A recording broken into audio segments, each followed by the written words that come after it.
तो इस वीडियो में हम बात करने वाले हैं प्लाज्मा के बारे में। तो आपका जो प्लाज्मा है वो किस में पाया जाता है? ब्लड में पाया जाता है, राइट। आपका जो ब्लड है वो एक स्पेशल कनेक्टिव टिश्यू है, राइट, क्योंकि उसमें फाइबर्स प्रेजेंट नहीं, इसलिए हम इसको स्पेशल कनेक्टिव टिश्यू बोलते हैं।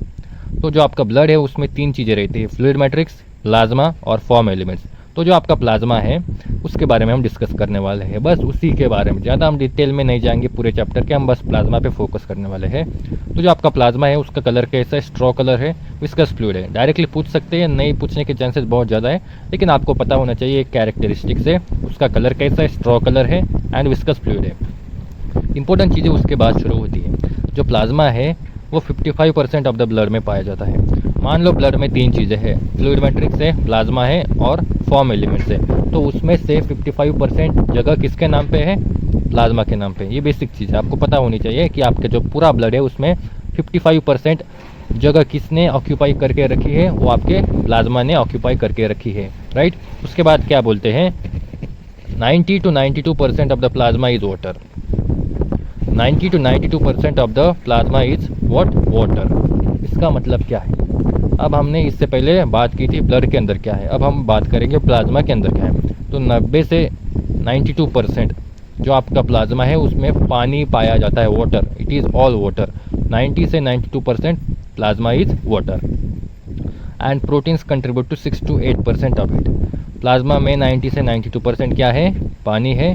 6 to 8% जो है बाकी मेजर प्रोटीन्स पाए जाते हैं। वो किस तरह के प्रोटीन्स पाए जाते हैं प्लाज्मा में?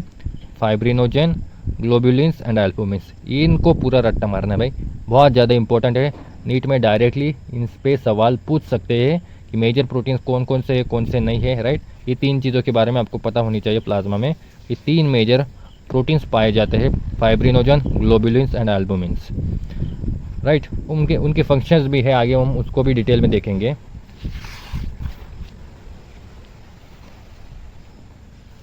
जो आपका फाइब्रिनोजेन है वो किस में इन्वॉल्व है? Clotting and coagulation of the blood. ये आप आगे भी पढ़ने वाले हैं, coagulation and clotting of the blood क्या होता है, लेकिन आपको पता होना चाहिए जो फाइब्रिनोजेन है, जो प्लाज्मा में प्रोटीन पाया जाता है फाइब्रिनोजेन, वो किस में इन्वॉल्व रहता है? Clotting and coagulation of the blood में, राइट। जब हमें चोट लगती है तो वहाँ पे बाद में उस खून जो बहता रहता है उसको रोकने के लिए ब्लड क्लॉटिंग होती है ना, तो उसमें फाइब्रिनोजेन का एक मेन रोल होता है। उसके बाद जो ग्लोबुलिन्स है, दूसरा प्रोटीन है, वो किस में इन्वॉल्व रहता है? डिफेंस मैकेनिज्म में, राइट।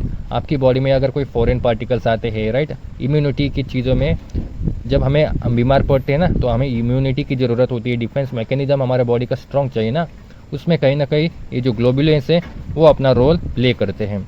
और जो एल्बुमिन्स है वो ऑस्मोटिक बैलेंस या ऑस्मोटिक प्रेशर को मेंटेन रखने में अपना योगदान देते हैं। इन तीनों मेजर प्रोटीन्स के बारे में 3 बेसिक फंक्शन आपको पता होने चाहिए। डायरेक्टली मैच द पेयर्स में आ सकते हैं या डायरेक्टली पूछे जा सकते हैं। दूसरा है plasma also contain small amount of minerals. अब कौन कौन से मिनरल्स है ये डायरेक्टली पूछ सकते हैं भाई, कौन कौन से मिनरल्स प्लाज्मा में प्रेजेंट रहते हैं, कौन कौन से पॉजिटिव है, कौन से नेगेटिव है, राइट। जो आपका बाइकार्बोनेट है वो नेगेटिव है, क्लोरीन नेगेटिव है, बाकी मैग्नीशियम 2+ है, कैल्शियम 2+ है एंड Na2+, मतलब सोडियम, कैल्शियम एंड मैग्नीशियम। इन तीनों के बारे में आपको पता होना चाहिए, पॉजिटिव में है और ये नेगेटिव में बाइकार्बोनेट और क्लोरीन है।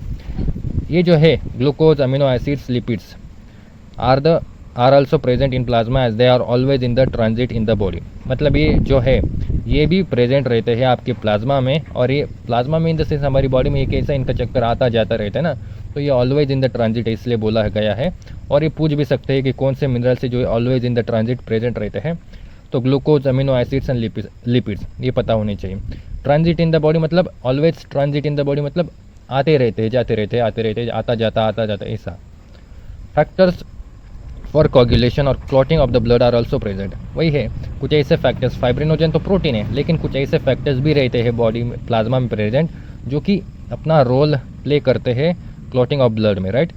जब हम कोगुलेशन पढ़ेंगे तो आपको उन फैक्टर्स के बारे में पता चलेगा कि जब हमें कहीं पर चोट लगती है तो ये जो क्लॉटिंग के फैक्टर्स होते हैं वो ब्लड में रिलीज हो जाते हैं and it initiates the coagulation process. जब ये बॉडी के जो हमें ब्लड में रिलीज हो जाते हैं ये क्लॉटिंग फैक्टर्स, राइट, तब क्या होता है ना, जो कोगुलेशन का प्रोसेस होता है, इट इज़ लाइक उनका बटन ऑन हो जाता है और वो कोगुलेशन का प्रोसेस शुरू हो जाता है। तो ये जो क्लॉटिंग फैक्टर्स है वो भी कहीं ना कहीं प्लाज्मा में प्रेजेंट रहता है, ये भी आपको पता होना चाहिए। बट कैसे प्रेजेंट रहते हैं? इनएक्टिव फॉर्म में, राइट। जब हमें चोट लगती है तब ये एक्टिव हो जाते हैं। अदरवाइज वो इनएक्टिव फॉर्म में प्रेजेंट रहते हैं, इंपॉर्टेंट है भाई। एंड राइट, प्लाज्मा में ये प्रेजेंट तो रहते हैं, अगर प्लाज्मा में ये एब्सेंट है, right, plasma without clotting factors क्या है, उसको हम सीरम बोलते हैं। अगर प्लाज्मा में ये क्लॉटिंग फैक्टर्स एब्सेंट है तो उसको सीरम बोलते हैं। ये बहुत ज़्यादा इंपॉर्टेंट लाइन है, डायरेक्टली इस पर सवाल आ सकता है, तो आप इसको रट्टा मारें। अगर प्लाज्मा में कहीं क्लॉटिंग फैक्टर्स एब्सेंट है तो हम उसको सीरम बोलेंगे। अभी तक बस इसके लिए इतना ही। अगले वीडियो में हम फॉर्म एलिमेंट्स के बारे में बात करेंगे।